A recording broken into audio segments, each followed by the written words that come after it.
Welcome back, everyone. Michael here with Offshore Citizen. Today we're going to talk about banking in the EU, personal banking in particular. We're going to talk about what I would consider to be banking as a human right, which is important, how this is going to affect you in terms of your ability that you might be able to get bank accounts where you previously couldn't before. I'll give you a few tips on that.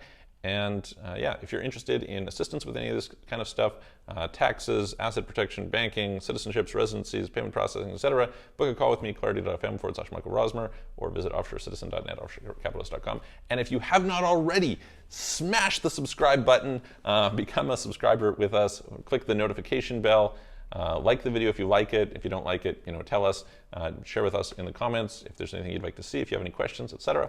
And let's dive in. Okay, so what's worth noting is that the EU has some rules that I think should be the norm everywhere. So I've been advocating for a while now that right now what has happened is the financial system is being weaponized. It's pretty deeply concerning, in my opinion. It's a big problem.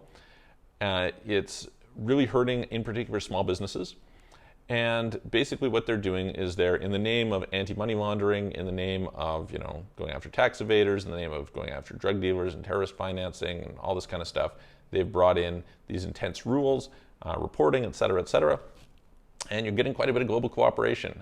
For instance, Serbia, who wasn't on the Common Reporting Standard, Automatic Exchange of Information for quite a while, signed up last year. And it's an example of how I've mentioned for quite a while now that everybody will be on this at some point in time. It will be required. Now, that has caused a whole bunch of problems, for instance, with respect to cryptocurrencies, right? It's very difficult to bank in a lot of cases with crypto. They'll often close accounts. I had somebody call me this week telling me, oh, my account was closed. Yeah, this is an issue. And this is in spite of the fact that, you're seeing Kraken got a banking license. In Germany, banks are allowed to hold cryptocurrency custodially, etc. I think that in the modern world, it should be a basic human right. I encourage you to lobby whoever it is that you know of in government, etc., that your ability to send, receive, store money should be a basic human right. They should not be allowed to deny you that. If banks should not be made the police, if there's a problem, then great, report it and do a proper investigation with proper due process and court oversight, because it's ridiculous what's going on now. Now, this being said, there is a piece of good news, which is the EU has legislation which states that you, by law, they cannot deny you a bank account in the EU. Okay, so if you are an EU resident, note this says resident, not citizen, according to the, you can go and you can look it up, that you are entitled to a bank account. And in fact, you're entitled to a bank account not even in the countries that you are a resident. Okay, very, very interesting. So you don't have to be a resident in that country in order to be entitled to a bank account. Now, this is only a deposit account, not a savings account, and you have to comply with the anti-money laundering rules. That's the kind of requirements that they have. What I'm seeing, okay, actually on the ground, is some people still getting denied accounts. All right. So on the one hand, you can say, well, hang on, this is problematic. Like, what's going on here? But so what I'm noticing is that they've actually had this rule in for a while now. This is not like a just happened rule. And so people will come and they're saying, hey, well, hang on, like by law, they're required to give me this account. Why aren't they giving me this account? I think that what I've noticed, okay, is that until recently, they were kind of getting away without following that rule. But I'm noticing that that tide is starting to tip, that actually people are starting to be able to get accounts. Why is this important to you? I think why this is important to you is if you are not considering having an EU residency, whether you're living in the EU or not, by the way, because you can get some residencies that you can maintain without actually being there. And I think if you're able to, that's a smart move. First of all, I think it can lead to citizenship, and it's a good citizenship, which I think is a good backup. Second of all, I think if you're in a situation that you want travel freedom, once you can come into the EU, freedom within the EU is quite good, right? Say kind of in this corona environment. So things are not so restricted as they are in many, many other parts of the world. So I think that's important to consider. And then from the perspective of banking, realizing that banking is really important. We need banking, right? This opens up some doors to you that are pretty helpful.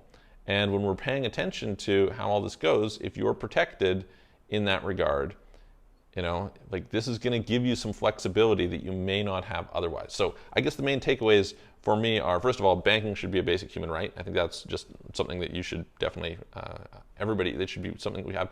Now, the thing that has not happened yet is that that's been pushed to the business level. I think that it should also be true of businesses. Businesses are entitled to a bank account. By the way, some people are, that right now China has implemented this digital currency. It's kind of a cryptocurrency. It's not decentralized, it's centralized, but and they're testing with this. This will be the trend. We will see this all over the place. We're going to see digital currencies start to pop up. Okay, where this might be really good for you, and people are talking about all the negatives of it, right? Government control and monitoring and all this kind of stuff. There's two things that are potentially really good. Number one is that this potentially gives you unlimited deposit protection, so you don't have to be worried about losing your money. That security is worth something, right? Number two. And the reason they can do that is because they have the ability to print the money, right? So they can always cover deposits. Number two is that this may put you in a situation where it can be much easier to do banking. So both of those things, and the reason again is, let's say it's through the central bank. Like for example, they were talking about having like a Fed coin or something like this, right? Well, the Federal Reserve doesn't have to answer to anybody else. So they don't have to be worried about the liability of getting fined $9 billion for assisting in terrorist financing or something, or money laundering or whatever. So that could be a really good move, actually, from like the perspective of ease of doing business. And I think we're seeing this clampdown that is going to start to have backlashes.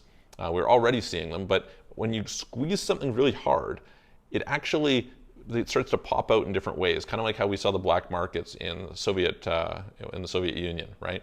It's like, okay, when I can't do things legitimately, I find ways to do them illegitimately. We see the growth of crypto in this regard. We're going to see other different methods coming into play. So very, very useful to have EU residency if you can go and you can spend, if it's cost you a few $1,000s, or if you're going to be in a situation where, hey, I'm going to buy some property anyway, maybe I should consider buying it in a place where I already get a residency, and that can lead to citizenship. This thought process, I think, is really, really useful, really, really important at this point in time.